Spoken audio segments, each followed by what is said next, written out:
네, 이어서 그 유성상 교수님의 교육학과 유성상 교수님의 토론까지 듣고 좀 질문하고 싶으신 분들 질문도 좀 받으면서 토론을 좀 이어가겠습니다. 네, 유 교수님. 네. 안녕하세요. 좀 전에 소개받은 서울대 교육학과 유성상입니다. 전 대학과 도시 포럼에 초대해 주셔서 정말 감사합니다. 제가 그 포럼 위원장으로 계신 오원석 교수님한테 대학과 도시 포럼 이름 정말 잘 졌습니다. 이랬는데 이름만이 아니라 앞으로 대학과 도시 포럼을 통해서 이 포럼이 열리고 있는 시흥 지역에 이 지역을 포함한 도시와 대학이 상생하고 공존할 수 있는 그런 논의가 확산됐으면 좋겠다는 생각이 듭니다. 이건 뭐 우리나라만 얘기는 아니고요. 전 세계 아주 모범적인 어떤 대학과 도시의 상생을 이야기하는 그런 포럼이 됐으면 좋겠습니다. 오늘 논의를 뭐 지역사회, 대학, 공교육, 평생교육, 발전 이렇게 얘기를 했는데요. 뭐 다 얘기하기는 어려울 것 같습니다. 근데 이 말씀은 드리고 뭐 본론으로 들어가는 게 좋을 것 같은데요. 지역사회와 교육을 이야기하면 뭐부터 있었을까? 교육보다는 지역사회가 먼저 있었을 겁니다. 이때는 이제 말이라는 게 아니라 우리가 얘기하는 마을, 사람들이 모여 사는 공간, 시간 이런 것이 먼저 있었다는 이야기인 거죠. 따라서 지역사회 내의 어떤 교육이 교육을 먼저 이야기하는 방식이 아니라 지역사회 사람들이 살아가는 게 먼저라는 이야기인 거고 교육은 이 일을 어떻게 가능하게 또 더 좋게 만들 건가라고 하는 측면에서 접근하는 게 맞다는 생각이 듭니다. 지금 뭐 공교육이 나오고 평생교육 나오지만 이 교육이라는 이름으로 퉁쳐서 이야기를 해도 그게 다르지 않을 것 같고 결국 오늘 이야기는 시흥시, 시흥 지역의 교육이 발전한다. 무슨 의미냐? 그래서 어떻게 해야 되느냐? 이렇게 이야기하고 또 질문하는 것이 맞지 않나라는 생각이 듭니다. 뭐 기타 제가 쓴 이야기는 그냥 다 뭐 나중에 읽어보시면 될 것 같고요. 두 번째 장 넘기시면 그래서 제가 생각하는 시흥시 교육 발전의 쟁점, 접근 방향, 재원이 어떻게 되느냐 이걸 보시면 될 것 같습니다. 제 소개를 간략하게 말씀을 드리면 저는 서울대 2014년도부터 이제 부임해서 가르치고 있고요.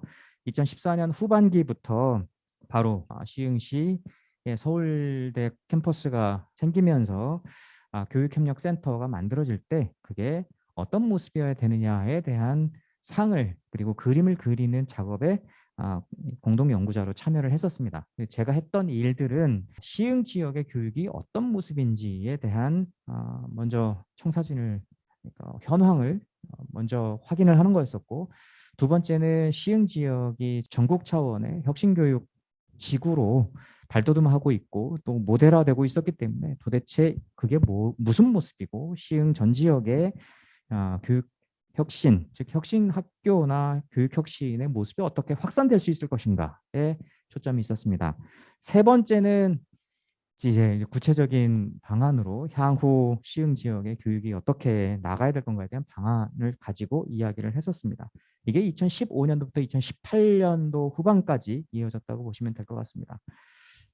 오늘 제가 오찬숙 국장님하고 이덕환 원장님하고의 발제 자료를 미리 제가 받아봤다면 오늘 같은 토론문을 쓰지 않았을 겁니다. 무슨 얘기냐? 제가 쓴 토론문은 2018년도 후반까지의 상과 논의를 바탕으로 한 겁니다. 그 사이에 어마어마하게 많이 바뀌었네요. 아, 단지 그냥 건너서 들었던 시흥 지역의 공교육 혁신 그리고 평생교육 지역 특히 마을자치회 그리고 마을 교육 공동체의 발전의 모습이 단지 말만은 아니구나라는 생각을 강하게 할 수 있었습니다. 따라서 오늘 제가 쟁점과 뭐 제안을에 대한 이야기가 어떤 부분에서는 상당히 색이 바랜 그런 방식이라고 이야기를 할 수 있을 것 같습니다. 한 가지만 말씀을 드리고 쟁점 하나, 그다음에 발전 방안 하나 이렇게 말씀을 드리고 그다음 말로 좀 덧붙여서 이야기를 하도록 하겠습니다. 쟁점에 있어서 한 가지를 꼽으라고 하면 저는 시흥 지역성이라고 생각을 합니다. 앞에 국장님도 말씀하셨고 또 원장님도 말씀하셨던 부분이고 또 좀 전에 토론하셨던 우리 전 교수님도 말씀하셨는데요. 이 다양하다라고 하는 말 그리고 가지고 있는 어떤 격차 이런 부분들을 말씀하셨는데요.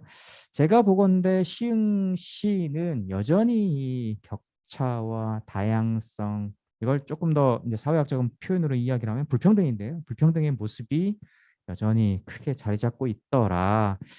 이게 단지 계층 간 격차만을 이야기하는 것이 아니라 여러 다양한 형태의 겉모습으로, 즉 일자리, 뭐 근거리 지역이나 다문화 가정, 공단 분포, 농어촌 지역 등 이거 이외에도 어떤 도시의 다양성을 이야기하는 여러 모습들이 사실 부정적인 모습으로 비춰질 수 있는 여지들이 있더라. 특히 서울대학교가 들어선 105 신도시가 들어서면서 도시는 훨씬 이렇게 역동적으로 보일 수 있을지 모르겠지만 어쩌면 이게 더 큰 어떤 고를 만들고 있는 게 아닌가라는 생각이 좀 들었었습니다.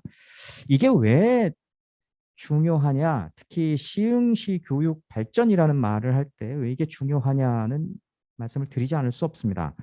사실 이전 시장님이 시흥시를 교육도시로 만들자고 이야기했을 때 핵심적인 것이 학교가 좋지 않다는 이미지를 어떻게든 극복해 보자는 말씀이셨고, 이를 통해서 늘 여기 주요 화두가 됐던 정주성을 좀 키워보자, 요 얘기였던 것 같습니다. 그런데 여기 계신 분들도 뭐 똑같이 생각을 하시는지 아닌지는 잘 모르겠지만 이 정주성이 얼마만큼 향상됐는지 우리는 데이터를 가지고 있나 아직 잘 모르겠습니다. 이에 대해서는 제가 이 지역 이외에, 즉 서울대가 들어선 105 신도시 이외의 다른 지역의 정주성이 얼마만큼 향상됐는지는 아직 잘 모르겠습니다.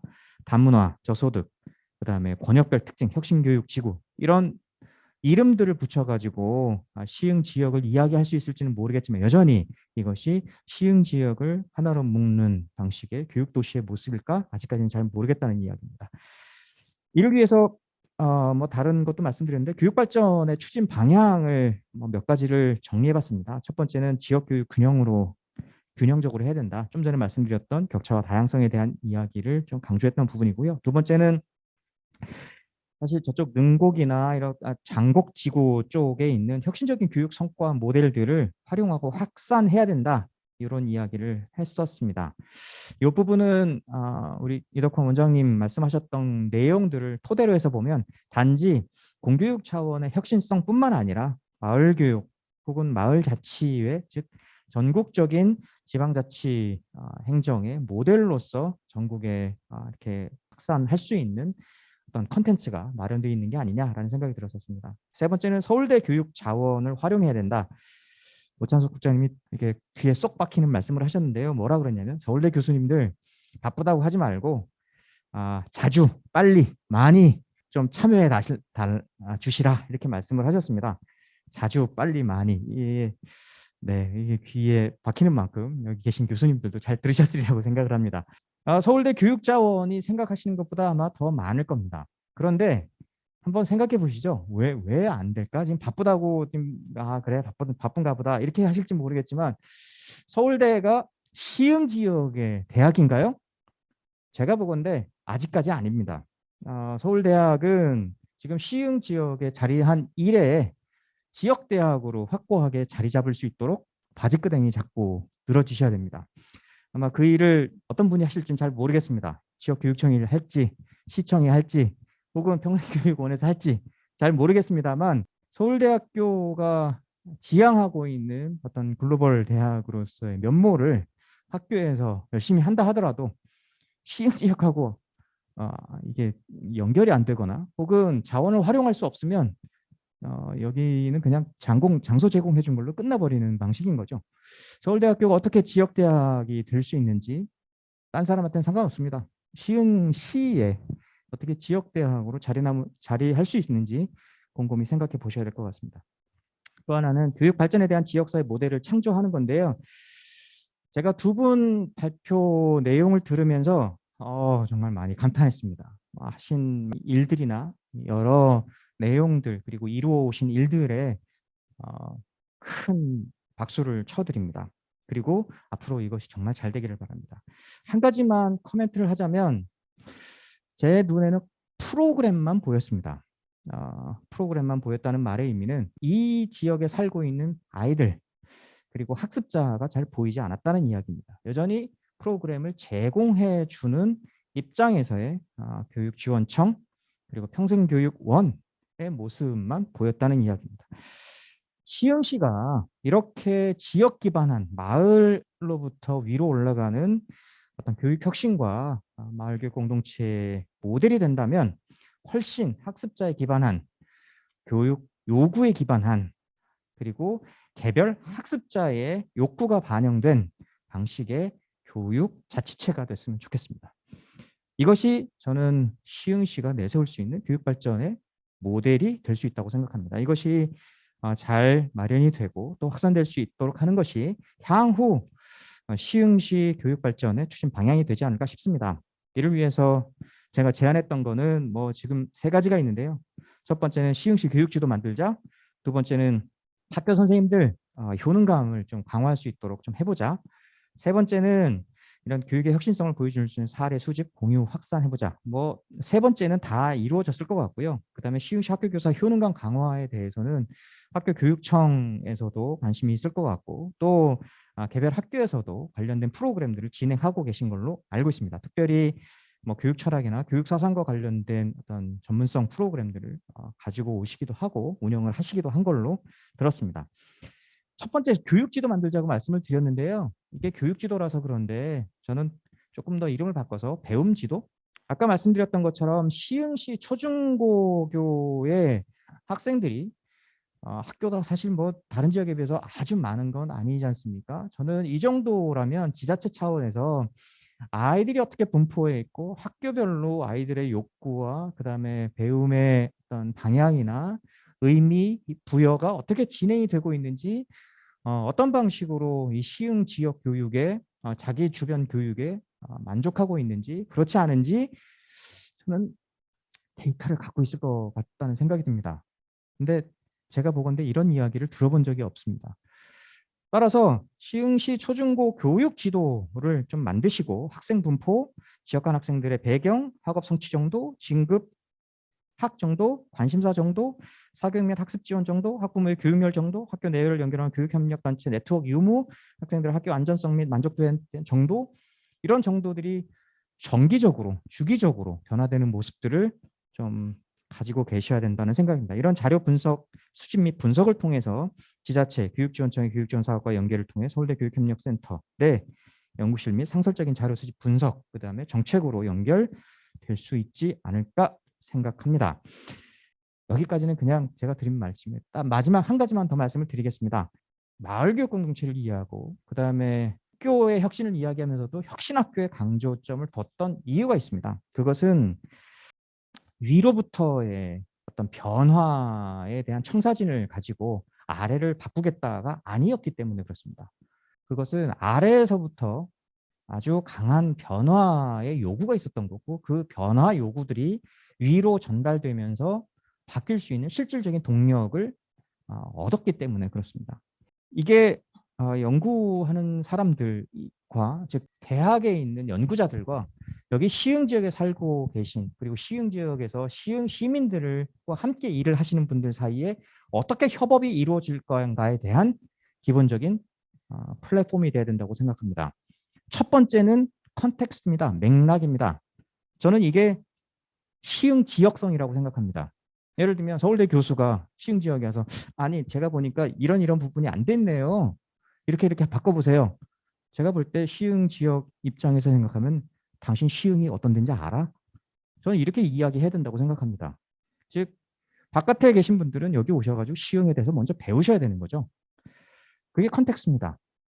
그 다음 컨텐츠가 만들어집니다. 이 지역의 컨텍스트가 어떠니 이런 내용으로 한번 고민해 봅시다. 이런 의견들이 모아지는 거고 그 내용에 기반해서 이를 어떻게 잘 추진할 것인지 방법이 결정되는 겁니다. 방법이 이런 맥락과 내용과 방법이 결정되고 나면 그 다음 실행은 이제 우리 뭐 행정 지원하시는 분이나 프로그램 지원하시는 분들이 전문적으로 이렇게 지원해 주시는 거죠.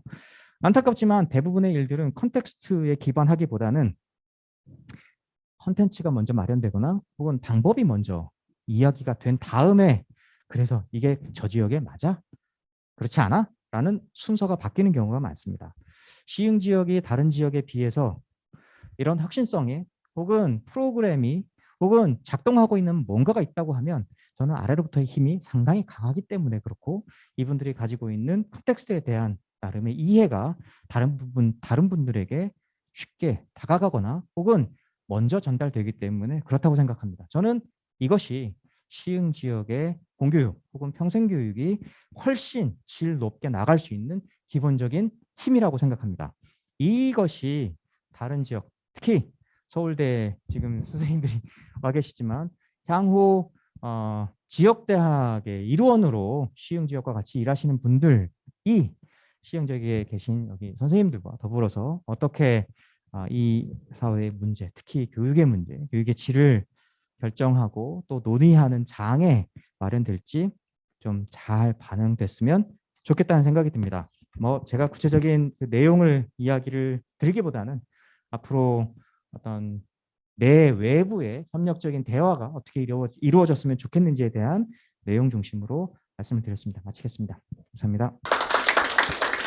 예, 감사합니다. 우리 유 교수님께서는 그 어떤 시흥 지역의 교육 불평등의 문제들을 여러 측면에서 이렇게 말씀해 주셨습니다. 귀담아 드려야 될 것 같고 이미 다 고심하고 시흥의 모든 분들이 고심하고 있는 부분이 아닐까 그런 생각이 듭니다. 특별히 그 프로그램을 넘어서 그 어떤 교육의 그 학습자들 그리고 실질적으로 이것은 교육의 본질을 먼저 생각을 해봐야 된다. 그런 말로 저는 이게 받아들이는데 그 어떤 끊임없이 교육 프로그램 우리가 만들고 어떤 사업들을 하지만 정말 그 우리가 잊지 말아야 되는 것은 교육의 본질에 대해서 맞는 것인가 이런 부분들을 좀 생각해 봐야 될 것 같습니다.